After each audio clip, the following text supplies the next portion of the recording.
This is the video for the making of my new Alice. She is going to be sort of thinking of Alice in the sort of more conventional way rather than in the Harajuku Alice for this one. And I want to combine the Alice story with fashion. Obviously this is just the head. So for the head, I wanted to, for her face, I wanted to give her big eyes.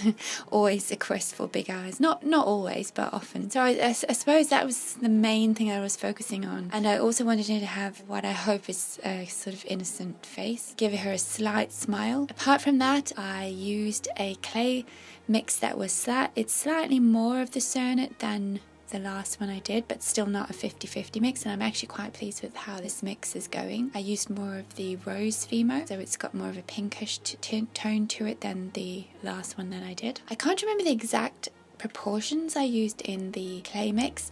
I just know that it was slightly more of the Cernit than in the last one, but I will make a note next time I do it so that I can be more clear on how much I really at the moment I'm just experimenting. So I guess what I'll do is talk about it more when I know how I feel for sure about all the different percentage kind of mixes. It also really depends on the freshness of your clay. I found a place in England, an online shop that don't ship abroad unfortunately, called Clay Around, and their clay is always fresh. So the best thing to do is, if you possibly can, find somewhere, a shop that you can be pretty sure is going to send you fresh clay every time you order, because that makes a big difference. But obviously if you have something that is a bit harder, there are things you can do that definitely help, like adding Mix Quick. Mix Quick will soften your clay. The rule, apparently according to the instructions on Mix Quick, is obviously never mix more than 50% of your mix being Mix Quick, which obviously would make a clay that wasn't very good. I see how that would be a problem. Sometimes I mix more Mix Quick into like the bit of clay that I'm using for the hands, because that will make it more sticky. It adheres to the armature better. Things like that. At the disadvantage of mixing more Mix Quick is you'll get a softer clay and much stickier clay. So obviously if your clay is already quite fresh, then it's going to make your clay more sticky and softer. That's another thing to just keep in mind, that has nothing to do with what brand of clay you use. I think it really depends on the freshness of your clay, so how soft it is in the first place, and then you can adjust the ratio of Mix Quick to that. But anyway, I'm going very technical on clay at the moment, and I think that I'm going to do maybe a Q&A or something, just explaining my thoughts on all that again, just to clear it up again. Just my thoughts. Everyone's different, and it will all depend on how you like to sculpt, but I'll go into a bit more detail with that later on.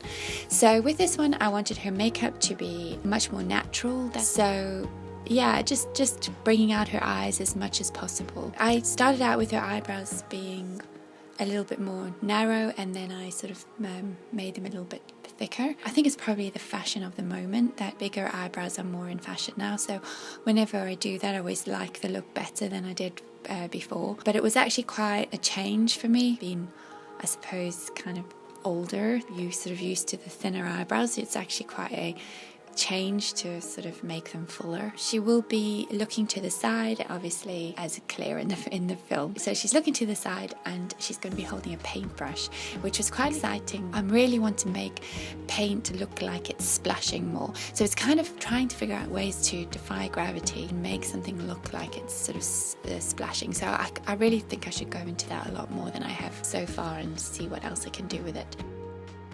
I wanted to make a paintbrush that was in her hand, and so I had to think about how I was going to do that.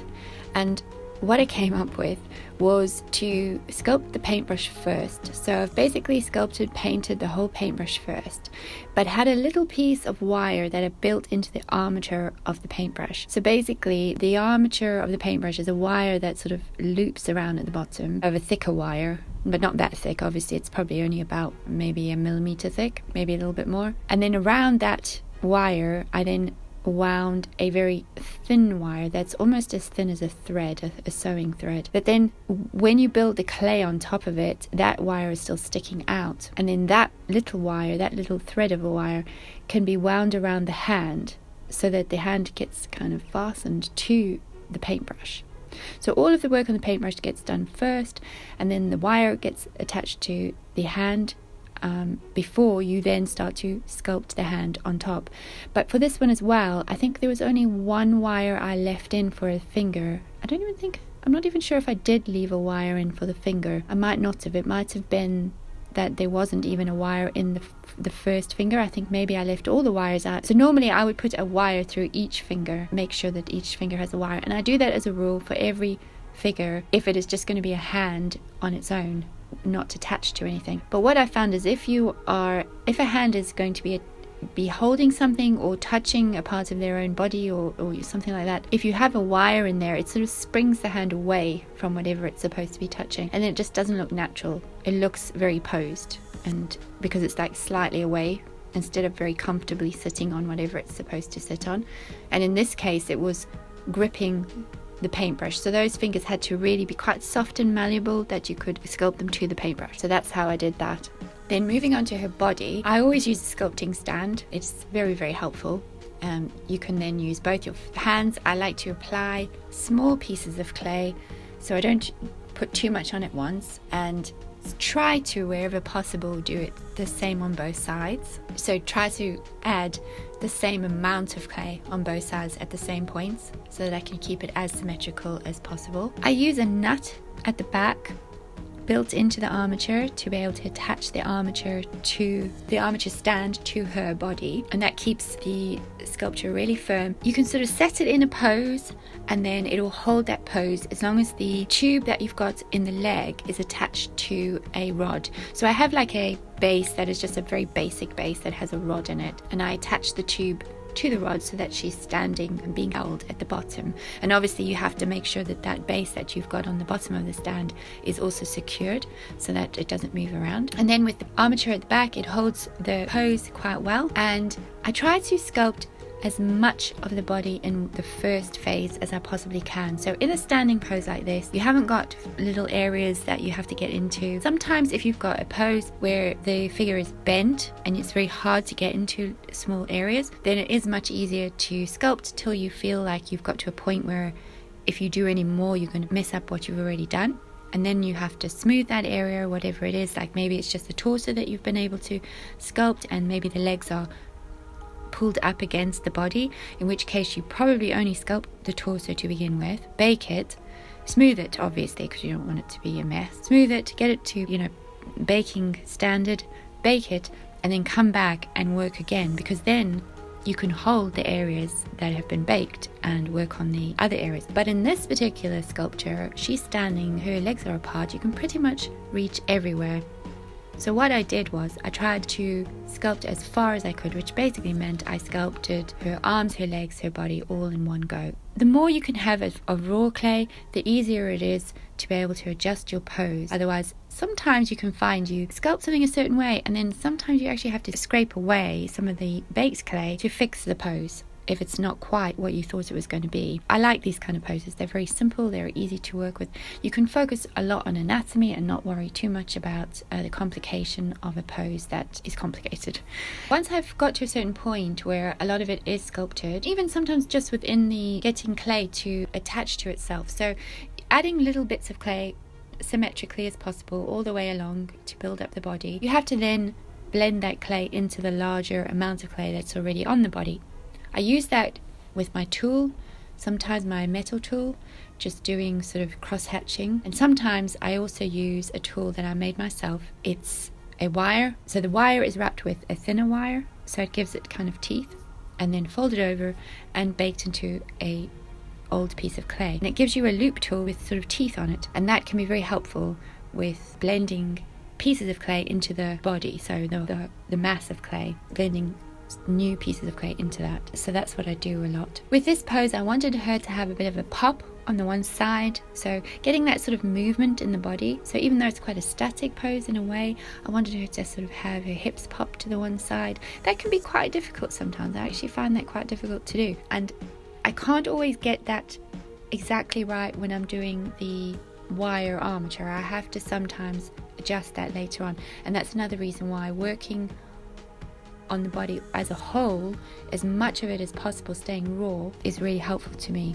To get the paint to drip out of the brush, I also did the same kind of idea as attaching the hand, I wound a bit of very thin thread-like wire to the end of where the brush will be, and then let those wires stretch out. So sculpted the brush part, but then left some of the thin wires out. And then once the whole brush was baked, I then just went back and added some red clay on that and made a drip-like effect so that it looks like she's throwing the brush upwards and the paint is sort of spraying and dripping.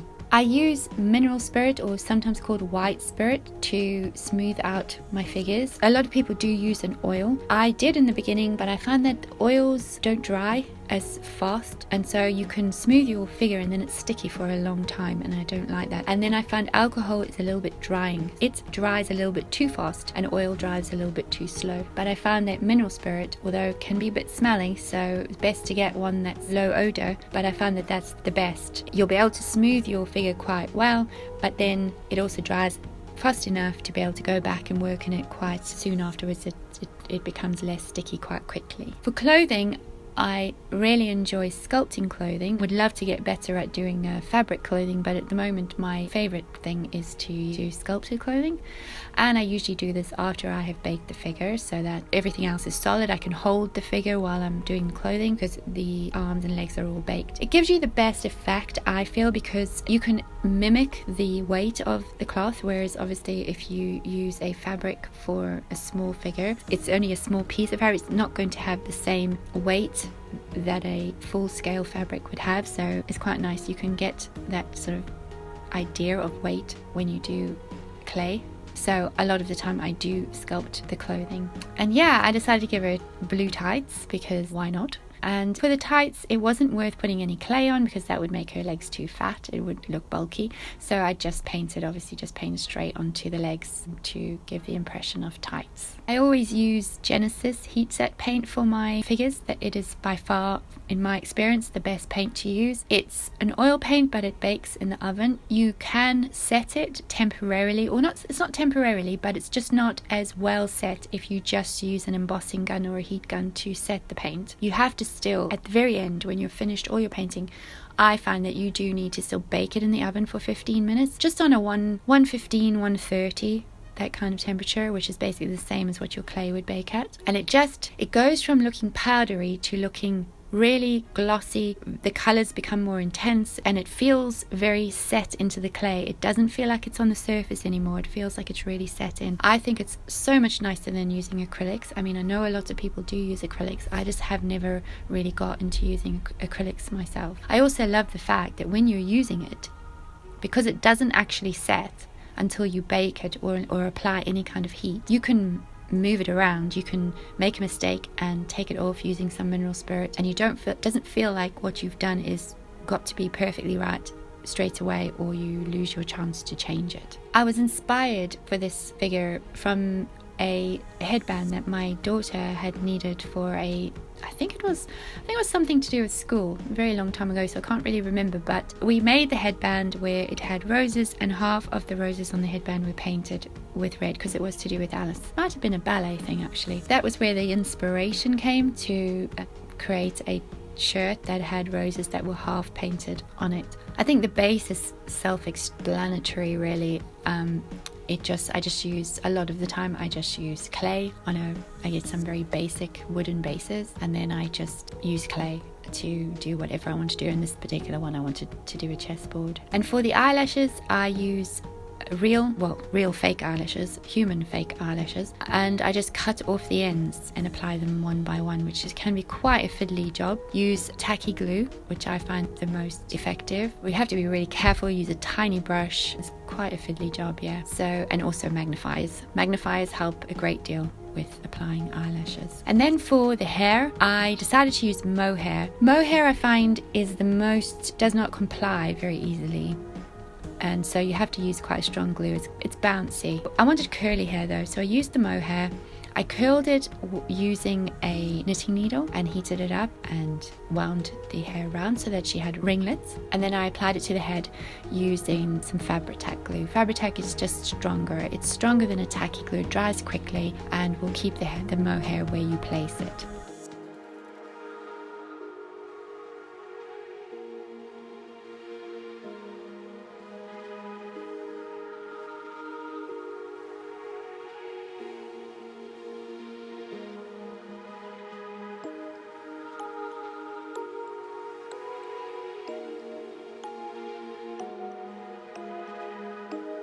thank you for watching, and thank you to all my patrons on Patreon for supporting me. I really appreciate every one of you. If you would like to see more videos like this, work in progress, my experiences with working with polymer clay over the years, please subscribe, and thank you again for watching this video. See you again soon.